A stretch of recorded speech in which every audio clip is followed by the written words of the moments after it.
पर सारी सुविधाएं उपलब्ध हैं जो कि एक जिले में उपस्थित होनी चाहिए या होती हैं। तो 14 रत्न निकले, जिनमें से एक अमृत कलश भी निकला और जिसकी बूंदें 4 जगह, जैसा कि आपने बताया, हरिद्वार, नासिक, उज्जैन और हमारे प्रयागराज में कुछ बूंदें छलकी और गिरी, जिस वजह से इस महाकुंभ का आयोजन किया जाता है। तो इसी कारण से हम कह सकते हैं कि महाकुंभ महर्षि दुर्वासा के श्राप के कारण हुआ और जो जिस पर्वत को मथा गया उस पर्वत का नाम था मदरांचल और जिस नाग की रस्सी बनाई गई उस नाग का नाम था नागवासुकी, जो नागवासुकी मंदिर भी हमारे अदारागंज में विद्यमान है। तो उस नागवासुकी मंदिर के कारण नागवासुकी के मदरांचल पर्वत पर जब मथा गया, और ऐसी मान्यता है कि वो मदरांचल पर्वत बिहार में बांका जिले में है। तो ऐसी मान्यता है कि वो पर्वत आज भी विद्यमान है। तो हम देख सकते हैं कि जो हमारे पुराणों में और शास्त्रों में चीज़ें वर्णित हैं वो सिर्फ झूठ नहीं है, मिथ्या नहीं है, बल्कि वो हकीकत है और हमें उसके साक्ष्य देखने को मिलते हैं कि वो कहाँ कहाँ विद्यमान है। अगर हम कुंभ की बात करें तो जो नासिक में कुंभ आयोजित किया जाता है उसको कहा जाता है सिंहस्त्र त्र्यंबकेश्वर महाकुंभ। यानी कि ऐसा कहा जाता है कि जब ये बृहस्पति जो ग्रह होते हैं वो सिंह राशि में प्रवेश करते हैं और जो सूर्य और चंद्रमा होते हैं वो मेष राशि में प्रवेश करते हैं, तब वहाँ पर त्र्यंबकेश्वर सिंहस्थ महाकुंभ का आयोजन किया जाता है। और नासिक में यह कुंभ जो है गोदावरी नदी के किनारे होता है। और जब मध्य प्रदेश में उज्जैन में यह कुंभ आयोजित किया जाता है तो वह क्षिप्रा नदी के किनारे होता है। और ऐसा माना जाता है कि जब बृहस्पति सिंह राशि में प्रवेश करते हैं, बृहस्पति ग्रह जो कि देवताओं की गुरु माने जाते हैं, तब यह कुंभ वहाँ पर आयोजित किया जाता है। और हरिद्वार और प्रयागराज, हरिद्वार में गंगा नदी के किनारे यह कुंभ आयोजित किया जाता है। और जब हम प्रयागराज की बात करते हैं तो संगम की धरती यानी गंगा, जमुना और अदृश्य सरस्वती का जहाँ पर मिलन होता है, संगम के तट पर यह कुंभ आयोजित किया जाता है। तो इस तरह से हम कुंभ का इतिहास जब उठाकर पढ़ते हैं तो यह न सिर्फ ऐतिहासिक, सांस्कृतिक, बल्कि राजनीतिक, आर्थिक और सामाजिक दृष्टिकोण से भी अत्यधिक महत्वपूर्ण है। इसके साथ ही एक अन्य कुंभ के बारे में शायद ना मालूम बहुत से लोगों को, एक अन्य कुंभ भी छत्तीसगढ़ में आयोजित किया जाता है जिसका नाम है राजिम महाकुंभ, जो कि राजिम एक जिला है जो वहाँ पर छत्तीसगढ़ में, उस जिले में आयोजित किया जाता है यह कुंभ, जिसे राजिम महाकुंभ के नाम से जानते हैं। अगर हम महिलाओं की भागीदारी की बात करें इस परिप्रेक्ष्य में कि कुंभ के परिप्रेक्ष्य में महिलाओं की क्या सहभागिता है और क्या भागीदारी है, तो इस संदर्भ में हम देखेंगे कि इस बार बहुत सी ऐसी व्यवस्थाएं की गई हैं जिससे महिलाएं भी आराम से स्नान ध्यान कर सकती हैं और उनको कपड़े चेंजिंग करने के लिए चेंजिंग रूम भी बनाए गए हैं। ऐसा पहली बार देखा जा रहा है कि इतना ध्यान रखा गया है महिलाओं की सुरक्षा की दृष्टि से भी और उनकी सहभागिता को बढ़ाने के लिए भी कि कुंभ में उनकी भी बराबर की सक्रियता हो, भागीदारी हो। ऐसा माना जाता है कि भारत की आधी आबादी यानी आधी शक्ति नारी शक्ति है, तो उसकी बिना भागीदारी के, उसकी बिना सहभागिता के कोई भी कार्यक्रम पूर्ण नहीं हो सकता। इसलिए हम कह सकते हैं कि कुंभ में भी उनकी सक्रिय भागीदारी है और वो पूर्णतः बढ़ चढ़कर इस स्नान घाट पर आ रही है और इसमें सक्रिय रूप से भागीदारी कर रही है। न सिर्फ उसमें स्नान घाट में, बल्कि अगर हम एडमिनिस्ट्रेशन के रूप में, प्रशासन के तौर पर भी देखें तो महिलाएं अधिकारी भी इस मेले में अपनी ड्यूटी दे रही हैं, चाहे वो एनडीआरएफ के तौर पर आपदा दल में हो, चाहे दमकल कर्मी के रूप में हो या प्रशासनिक अधिकारी के रूप में हो, तो उसमें भी वो अपनी सक्रियता निभा रही है। तो इस तरह से हम कह सकते हैं कि आज कोई भी क्षेत्र अछूता नहीं है महिलाओं की सहभागिता से और उनकी भागीदारी से। तो हम कह सकते हैं कि महाकुंभ का पर्व हमारी संस्कृति, हमारे सनातन का न सिर्फ गर्व है बल्कि हमारी पौराणिक, ऐतिहासिक आध्यात्मिकता का भी एक परिचय है। तो हम बेटी बैंक को और स्नेह संस्था को बहुत बहुत हार्दिक आभार और धन्यवाद ज्ञापित करते हैं पुनः कि उन्होंने इस अवसर पर यह कार्यक्रम आयोजित किया और हमें बोलने का अवसर प्रदान किया। बहुत बहुत धन्यवाद। अपना अच्छा पार्टिसिपेशन किया कि उससे हमें जान माल की हानि नहीं हो पाई, बाकी हानियाँ हुई, इसके लिए सरकार अपनी सहभागिता दिखाएगी। और उसके बाद जैसे नदी का किनारा है तो वहाँ पर drowning cases are most probable ones to arise, तो उसके लिए जगह जगह डाइवर्स लगाए गए हैं ताकि हम एनसीसी के कैडेट्स जो हैं सब उनको मतलब एज अ वॉलंटियर हम एड कर रहे हैं वहाँ पर, उनको हर चीज़ में मदद करेंगे। और उसके बाद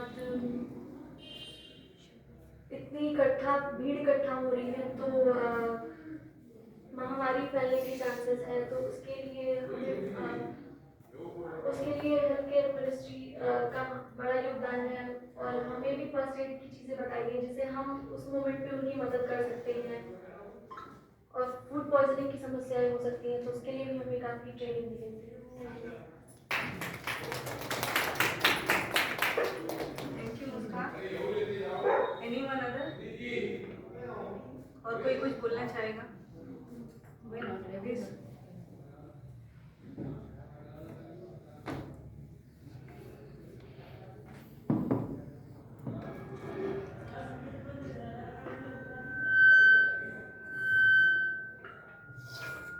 Good afternoon, everyone.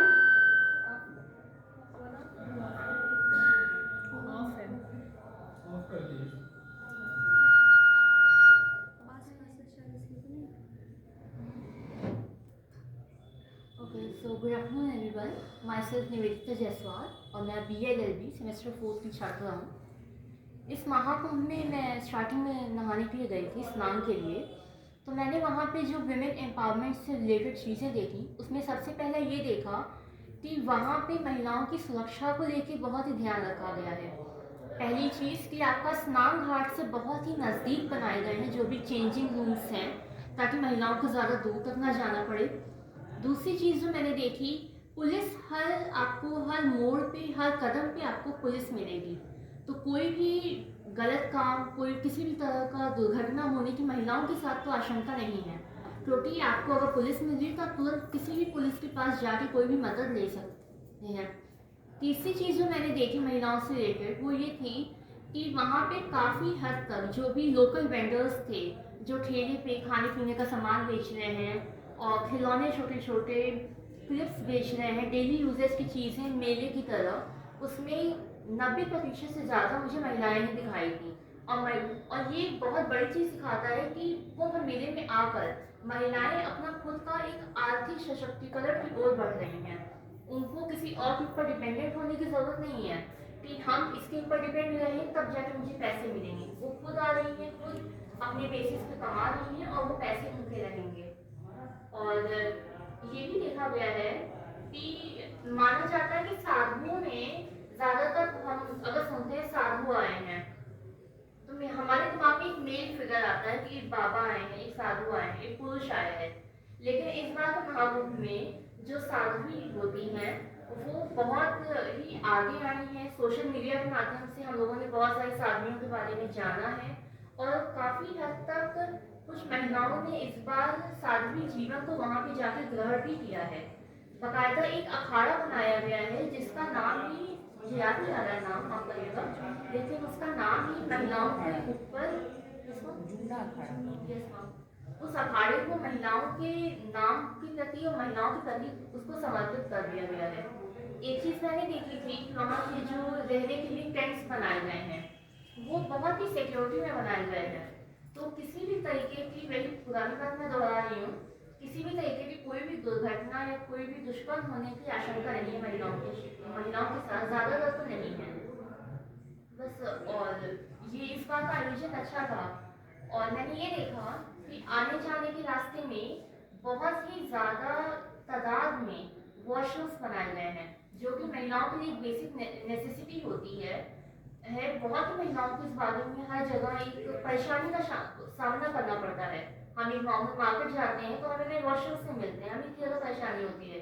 लेकिन कुंभ में आपको लाइन से छोटे छोटे वॉशरूम्स, केबिन्स, चेंजिंग रूम सब बनाए दिखाई देते हैं।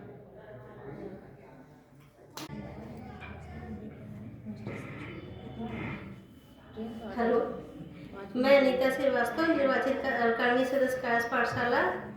मैं हमारे कायस्थ पाठशाला मुख्यालय पे आए हुए अपनी विशिष्ट अतिथि डॉक्टर ज्योति श्रीवास्तव दीदी, जो हम लोग बहुत दिनों से परिचित हैं और हमारा सौभाग्य है कि यहाँ पे आई हैं कुंभ में स्नान करने और विश्व हिंदू परिषद में भी गई हैं, मोदी विचार मंच की राष्ट्रीय अध्यक्षा भी हैं। और आज हम लोग उनका स्वागत करने के लिए आए हैं और वो अच्छी अच्छी बातें बता सके, आप लोग उससे अनुग्रहित हो सके और उनकी बातों को ग्रहण कर सके, इसलिए आप लोगों को बुलाया गया है। और वर्मा भैया का मैं स्वागत करती हूँ कि वो हमारे प्रयागराज की पावन धरती पे आए हुए हैं। और हमारी उपाध्यक्षा रत्ना श्रीवास्तव जी का भी मैं स्वागत करती हूँ कि 2 घंटे चुंगी पे फंसे रहने के बाद भी एटलीस्ट टाइम पे पहुँच गई हैं।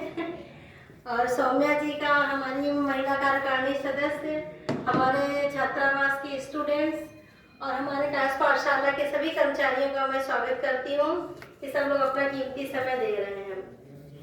और हम बताना चाहूँगी कि हम लोग कितने सौभाग्यशाली हैं कि पतित पावनी माँ गंगा, जहाँ पे माँ गंगा यमुना सरस्वती तीनों का पावन संगम है, हम लोग वहाँ पर रहते हैं।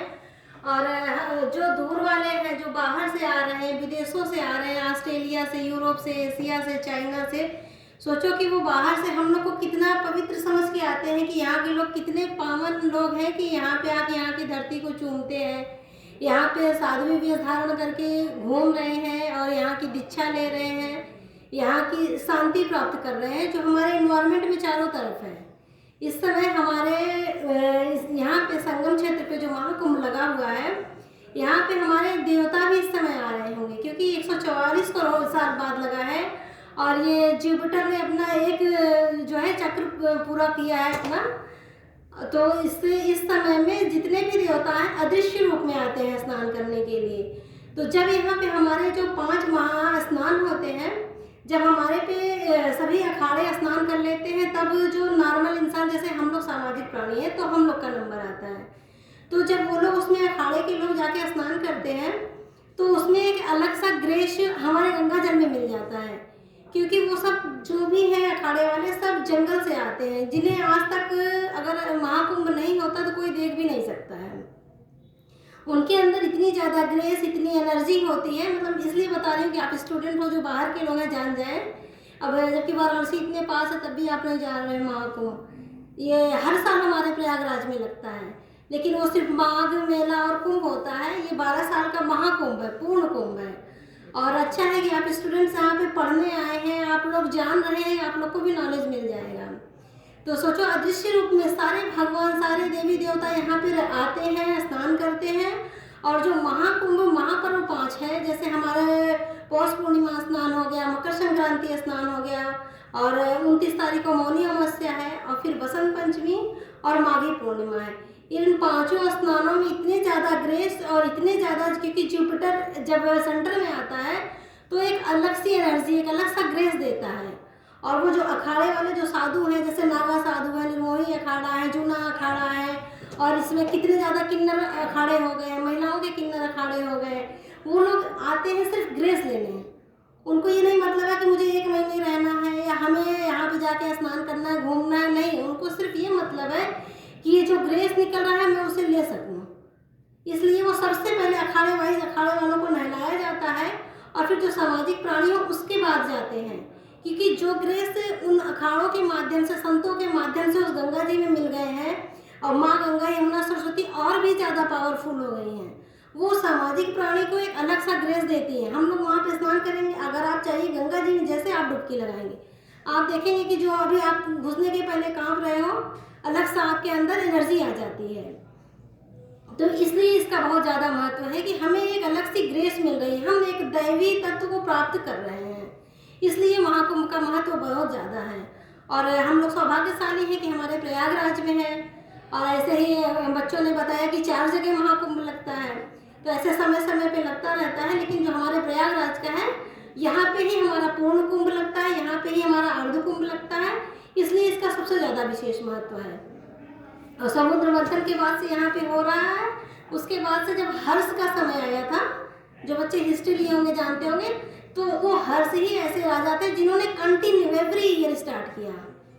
उस समय बीच बीच में जैसे जब अकबर आए तो उन्होंने मना किया, लेकिन नहीं, जितने फिर हिंदू राजा आए वो इन्होंने इसको कंटिन्यू रखा, और ये बहुत लंबा पहले चलता था, बहुत दूर तक चलता था। अब तो कुछ दूर में सिमट गया है, इधर अरैल से लेकर के फाफा मऊ तक में, नहीं तो ये बहुत बड़ा मेला होता था।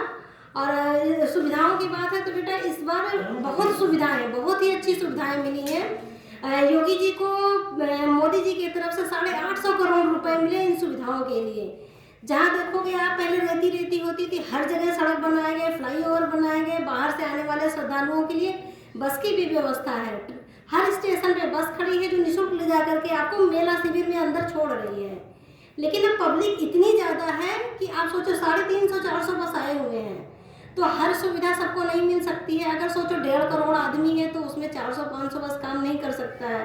तो सुविधाएं बहुत आई हैं और हर स्वास्थ्य की भी हर जगह शिविर लगे हुए हैं, सुविधा लगी हुई है। अब कल जैसे कि वहाँ क्षेत्र 19 नंबर सेक्टर में आग लग गई, तो आप सोच नहीं सकते कि 2-3 सिलेंडर फटने के बाद भी 15 मिनट 20 मिनट में आग पे काबू पा लिया गया और किसी के जान माल का कोई नुकसान नहीं हुआ और सब चीज़ एकदम सुचारू व्यवस्था से चीज़ें चलती रही हैं। इसलिए तो व्यवस्था बहुत ही अच्छी है। और थोड़ी सी आप तो अभी बच्चे हैं, आप लोग को और मजबूत होना चाहिए, चलना है तो थोड़ा चलना चाहिए, इससे आप लोग भी मजबूत होंगे। और सुविधाएं तो बहुत अच्छी हैं और बाकी चीज़ें आपको और लोग बताएंगे। दोनों मित्रों ने उठाया कि सबसे बड़ी चीज़ ये कि जो पहले जो गैदरिंग होती थी एंशियंट टाइम में से पहले जितनी भी गैदरिंग होती थी उसमें ज़्यादातर महिलाओं को इग्नोर किया जाता था। उनके लिए ऐसी इम्यूनिटीज़ बनाई ही नहीं जाती थी कि वो जाकर उसमें पार्टिसिपेट कर पाएँ। लेकिन इस बार ये अच्छी चीज़ है कि उनके हर एक चीज़ों के बारे में ख्याल रखा गया, because womens are naturally sensitive. वो मैन की तरह आउटस्पोकन या फिर वो केयर करना और ज़्यादा जानती हैं मन की अपेक्षा। तो हम ऐसे गैदरिंग को वुमेन्स के बेनिफिशियल या ऐसे बनाना कि वो आगे पार्टिसिपेट कर सकें, आगे आ सकें, तो ये उनकी हर एक डेवलपमेंट में कंट्रीब्यूट करता है, जो कि अल्टीमेटली हमारे सोसाइटी के अपलिफ्टमेंट में काम आएगा। जैसे इकोनॉमिक हुआ, उनकी अपलिफ्टमेंट होगी तो वो ज़्यादा अपलिफ्टमेंट अपने बच्चों पे दिखेगा, ज़्यादा रिफ्लेक्ट करेगा एज कम्पेयर टू मेंस। और साधु अगर हाँ ये बात और भी है कि हम मोस्ट ऑफ द केसेस में देखते हैं कि जो साधु हैं वो ज़्यादा एसोसिएटेड होते हैं विद पैट्रियार्की, मींस पुरुष प्रधान होते हैं। अब ये कॉन्सेप्ट ज़्यादा इवॉल्व हो रहा है महिलाओं साधुनी का, क्योंकि महिलाएं अपने इंडिविजुअलिज्म की तरफ ज़्यादा बढ़ रही हैं, वो अपने बारे में भी सोच रही है, अपने बारे में भी देख रही हैं इन सब चीज़ों को। तो ये सब गैदरिंग्स को ज़्यादा वुमेन्स फ्रेंडली बनाना ये बहुत अच्छी बात है। धन्यवाद। फोर्थ सेमेस्टर की छात्रा हूँ।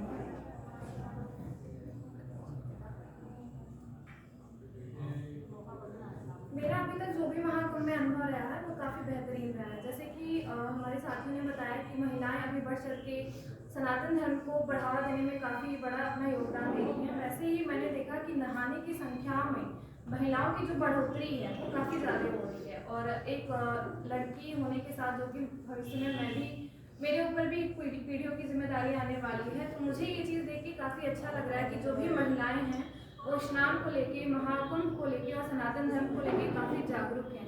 और कहीं ना कहीं इन सब में हमारी जो भी डिफेंस है हमारा स्टेट का, कंट्री का, वो कहीं ना कहीं इस तरीके की सिक्योरिटी प्रोवाइड कर रहा है कि being a girl, being a women, हम 10 लोगों के बीच में नहा रहे हैं और चेंजिंग के लिए हमें काफ़ी अच्छी फैसिलिटीज़ प्रोवाइड की हैं। तो मेरा एक्सपीरियंस तो काफ़ी अच्छा रहा and I really appreciate it. Thank you. Krishna दामोदरं राम नारायणं जानकी वल्लभं। कौन कहता है भगवान खाते नहीं, कौन कहता है भगवान खाते नहीं, बेर सबरी के जैसे खिलाते नहीं, अच्युतम केशवम कृष्ण दामोदरम राम नारायणं जानकी वल्लभम। धन्यवाद।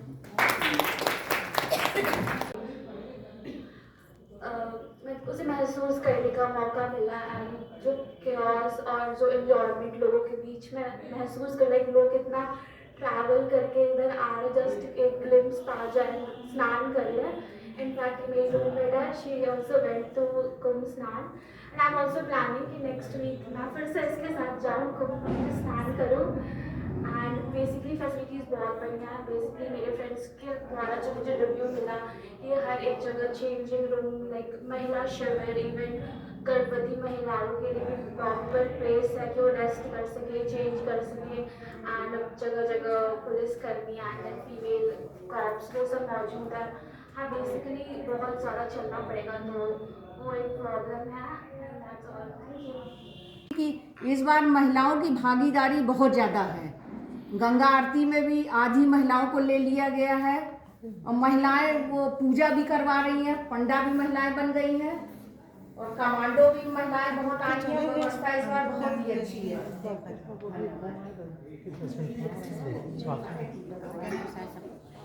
Ranjit Singh, I am student of BCom second year. So जैसे कि बात हो रही है महाकुंभ प्रयागराज के बारे में, तो मुझे ज़्यादा तो नॉलेज नहीं है क्योंकि मैं पड़ोसी शहर से हूँ, वाराणसी से। मुझे ज़्यादा प्रयागराज के बारे में तो नॉलेज नहीं है। अच्छा। इंडिया से हो ना बेटा। बिल्कुल, लेकिन महाकुंभ के बारे में ज़्यादा नॉलेज नहीं है मुझे, लेकिन फिर भी कुछ भी मैं एक दिन तो गई थी, महाकुंभ स्टार्ट होने से पहले 12 तारीख को मैं महाकुंभ घूमने गई थी। तो काफ़ी अच्छी व्यवस्था थी, सभी चीज़ें अच्छी थी, बस थोड़ा ट्रांसपोर्टेशन सिस्टम का भी व्यवस्था रहता तो शायद हमारे लिए और आसानी होती संगम क्षेत्र में पहुंचने के लिए। हमें काफ़ी चलना पड़ रहा है, 15 kilometre approx at least. Transportation system होता तो और अच्छा होता, नहीं तो बाकी सारी सुविधाएं तो बहुत ही अच्छी है। Thank you.